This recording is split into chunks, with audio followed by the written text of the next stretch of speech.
When approaching a flashing yellow arrow for a left turn, you should A. Stop and wait for a green arrow. B. Proceed left but yield to oncoming traffic and pedestrians.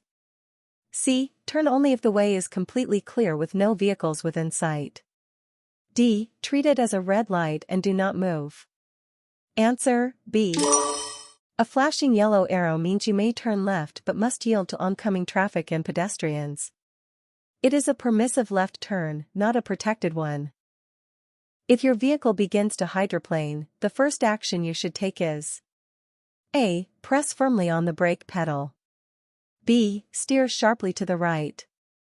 C. Ease off the accelerator and steer straight. D. Accelerate slightly to regain traction. Answer, C. When hydroplaning, sudden braking or steering can cause loss of control. Easing off the accelerator and keeping the wheel steady helps the tires regain contact with the road. The implied consent law means that when you drive on public roads, A. You automatically agree to chemical testing if arrested for DUI. B. You must carry proof of insurance at all times. C. You agree to allow random vehicle inspections. D. You can refuse chemical tests without penalties. Answer, A. Implied consent means by driving, you give consent to testing for alcohol or drugs. Refusing usually leads to license suspension.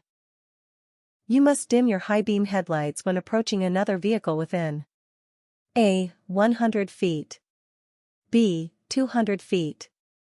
C. 300 feet. D. 500 feet. Answer, D. High beams must be dimmed within 500 feet of an oncoming vehicle to prevent blinding the driver. A solid yellow line on your side of the road means A. You may pass cautiously if no traffic is coming.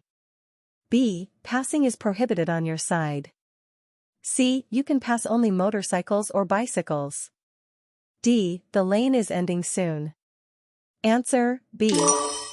A solid yellow line indicates no passing from your side of the road, while broken yellow lines allow passing.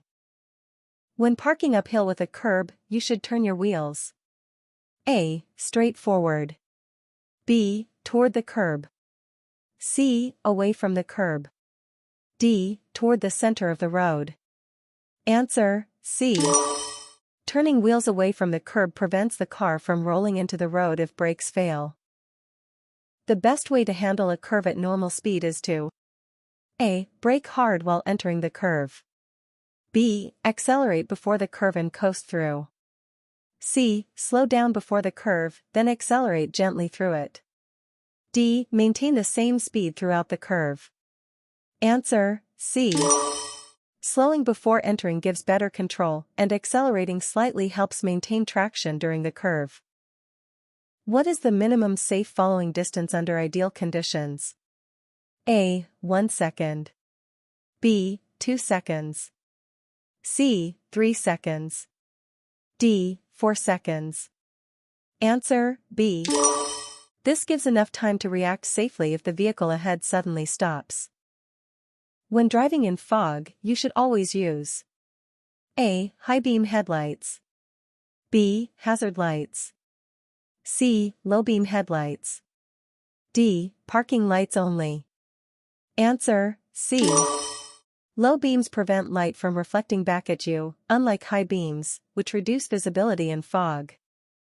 A triangular orange sign on the back of a vehicle means A. Oversized load. B. Hazardous materials. C. Slow-moving vehicle. D. Vehicle under repair. Answer, C. The orange reflective triangle warns drivers that the vehicle moves 25 miles per hour or slower. If a traffic light is out and no officer is directing traffic, you should treat the intersection as A. A yield sign. B. A green light in all directions. C. A four-way stop.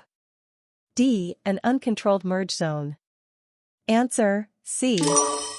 A non-functioning signal should be treated as a four-way stop to prevent collisions. You must stop for a school bus when A. It is in your lane only. B. The red lights are flashing and the stop arm is extended. C. It is parked with hazard lights on. D. You are traveling in the opposite direction on a 4-lane divided highway. Answer, B. Flashing red lights with a stop arm mean children are boarding or leaving. All traffic in both directions must stop unless divided by a median. The first thing alcohol affects is A. Muscle strength. B. Reaction time. C. Judgment. D. Vision. Answer, C. Alcohol impairs judgment and decision-making first, which makes driving decisions dangerous. When entering a freeway, you should A. Stop at the ramp and wait for a gap. B. Accelerate to match the speed of traffic. C. Enter quickly regardless of traffic. D. Stay below 40 miles per hour until safely merged. Answer, B. Freeway entry requires adjusting speed to blend smoothly with moving traffic. If two vehicles arrive at an intersection with no signs or signals at the same time, who has the right of way? A. The vehicle on the left. B. The vehicle on the right.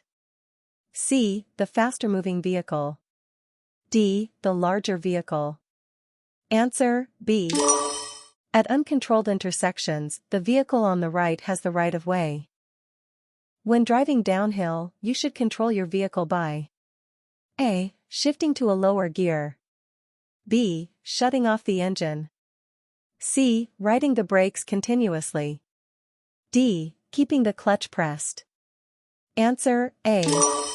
Using a lower gear helps control speed and prevents brake failure. What should you do if your brakes fail while driving? A. Shift to a lower gear and pump the brakes. B. Turn off the ignition immediately. C. Hold the brake pedal down firmly. D. Accelerate to stop the car. Answer, A. Pumping may restore pressure. Using lower gears helps slow the vehicle.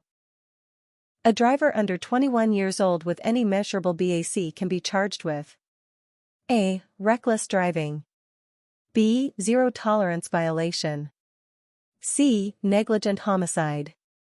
D. DUI only if above 0.08%. Answer, B. Most states have zero tolerance laws prohibiting underage drivers from having any alcohol in their system. When your vehicle starts to skid, the first thing you should do is A. Slam on the brakes. B. Steer in the direction you want the front wheels to go. C. Turn the wheel opposite the skid. D. Accelerate quickly. Answer, B. Steering into the direction you want to go helps regain control without overcorrecting. When driving at night, you should dim your lights when following another vehicle within A. 100 feet. B. 200 feet. C. 300 feet. D. 400 feet. Answer, B. To avoid blinding the driver ahead, dim high beams when within 200 feet of a vehicle you are following.